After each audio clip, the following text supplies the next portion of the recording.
And so she was just talking about that and how it helped him, and she was thankful for that and all that type of stuff. And it goes along with people in my DMs and saying how good the book is. And some people take some of the stories of me cheating and all that type of stuff and trying. I don't care. That's fine. I put that out there myself. Nobody ever found out about any cheating in my past from, the show. It wasn't like this deep dive that they did. It wasn't like one of the housewives came up to me and said, well, I heard you did this. None of that. I put all that out there myself because I wanted to, because I needed to, because I wanted to help other people out. So once again, if it's something that can help other people be the people and the person that they are supposed to be, a great person, make a difference, a positive difference in this world, then so be it. And I'll continue to do that. And I'll continue to share. I shared something on BNC about 2 months ago when it came to me talking. I never had mentioned this before, but I felt like there are still other things that are inside of me that I needed to let go, because we was talking about sexual assault. And I was talking about how I had been, molested when I was younger. I had never shared that before when I was a kid by a family member, and how that may have had an effect on me as well. So these are some of the things that people need to share. And I'm really happy when celebrities use their platform to share those moments. Totally. Mm-hmm. Well, switching gears, World Mental Health Day was also your 1-year anniversary. Mm-hmm. So what did you guys do to celebrate, you and Miss Cynthia Bailey? We are so busy and that's a good thing, and I'm thankful for that, that I had to work that Saturday. So I was off. This Sunday was our anniversary, and then I took Monday off, but I had to go right back to work on Tuesday. So we basically stayed in town. We went to this great hotel that's in town in West Hollywood, and we just chilled. We relaxed. We went to dinner. We enjoyed each other's company. But I'll say, because we're also very, very transparent. And one of the things that I like about me and Cynthia's relationship is that we don't pretend to be perfect. We don't pretend not to have issues and problems sometimes. We don't pretend to be like, oh, we're such this great, people say this great power couple and you guys are wonderful. And if we want to be a role model, once again, we got to be open about that. So we're going to tell you, man, we argue. And I'm going to tell you right now, that Sunday was great. That Monday, I'm like, oh, we might not make it a year or two because it was just something that, things that happened. And that's another thing. I don't go too far into our business to tell you what happened, but it wasn't anything malicious. It was just a misunderstanding. And a lot of times that's communication, but we enjoyed each other and we quickly got over it. And the great thing about Cynthia and I, or any good relationship, is you're going to go through your issues, but you have to ensure that you find somebody that you're willing to fight for when the bad times come, because there will be a lot of trials and tribulations. And so we had a overall good anniversary because we were together, and we're going to make it a year 2 and beyond. But it wasn't without a little conflict. I'll just say it that way. Well, that's like you say, like when you look at people on Instagram and it's like every picture is them just in love and life is wonderful. Mm-hmm. You're just like, bullshit. Like I call BS. Like this is not, you're not superhuman, No.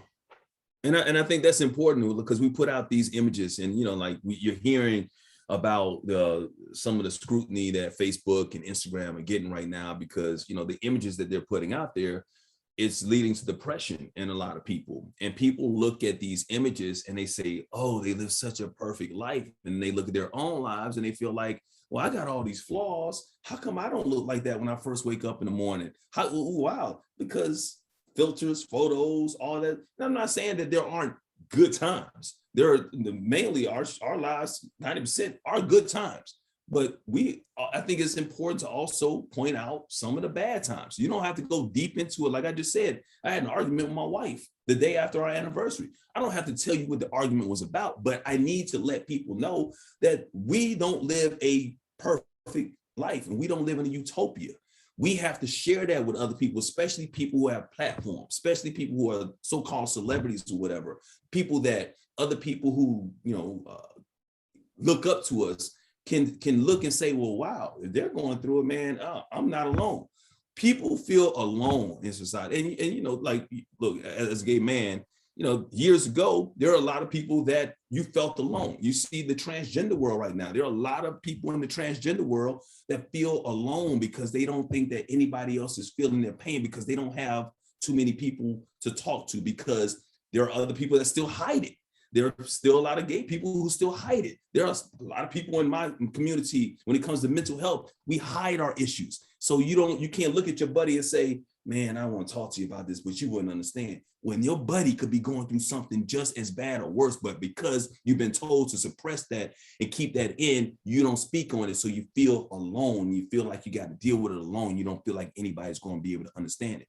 So when it comes to marriage, when it comes to our relationship, you have to admit, and y'all argue, y'all ain't got nothing, but we're still happy.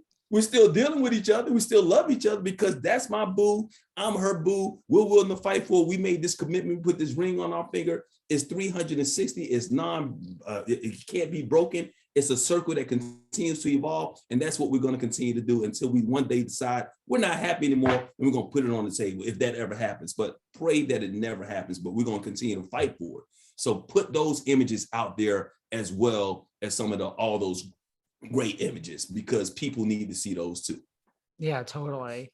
Do you think that's the secret to marriage? I mean, now that you've been married for a little over a year, like just being committed and fighting and just being willing to work through the bad times, or like what are some of the other keys, do you think, to being in a successful marriage? Admitting when you're wrong. We're so stubborn, and this is, like my wife is beautiful, wonderful. I love her to death. My wife can be really stubborn. My wife is, the images that you see out there on television is exactly who she is. Don't get me wrong. 50 Cent will come out. Don't get me wrong. And when she gets into a mood or she's frustrated or whatever, there's, that side that comes out, just like me. When I'm irritated about something, I'm gonna go into a space or whatever. But we have to be in a situation where if you feel like there's something that irritates you, speak out about it first and foremost, admit that or how it made you feel. But in the end, if you're wrong, if you're somebody that misunderstood what somebody else said to you or whatever, admit it. Say like, hey man, I made a mistake. I'm sorry. There's nothing wrong with saying I'm sorry and admitting that. It's like, you gotta let that go so you can continue to move on. But if you soak in it, continue to be irritated, continue to have tension in your household, guess what happens when you have that tension? It's just like that trauma I was talking about. You start to say, I deal with that. You forget about it 2 or 3 days later, but you never dealt with it, and still inside you, you suppress it, and it continues to grow. And that resentment continues to grow. And then eventually something small comes along, minuscule. And then all that stuff that was inside, it comes out again, like a big monster again. So you got to say, look, you know what, deal with it, but also say, look, I'm sorry. What can we do to move forward? Is there anything in particular you do when 50 Cent comes out? Is there one go-to you have? I go somewhere else. I will listen. One of the things I've learned too is just listen. If she got something, just listen. Don't interrupt. Don't say, well, but, and I wasn't, no, just, okay. Listen. Yep. Just let it, because sometimes they needed to get it out. They need to let go. If you interrupt, then that's going to take her in a totally different direction. And my wife can be easily distracted. I can say something and then it's like, hey, we was talking about this topic. Now, why are you all the way over here talking about that? To stay on point. So listen.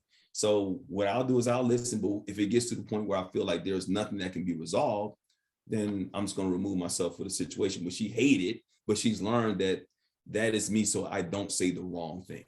You know what I mean? I'll just walk away. I'm like, hey, we're not going to solve anything right now. I do understand we still have issues. I'm gonna go over here and we'll come back and we'll talk about it a little bit later. So I leave the room. 50 Cent comes out for the most part. If 50 Cent decides to stay. That's probably smart.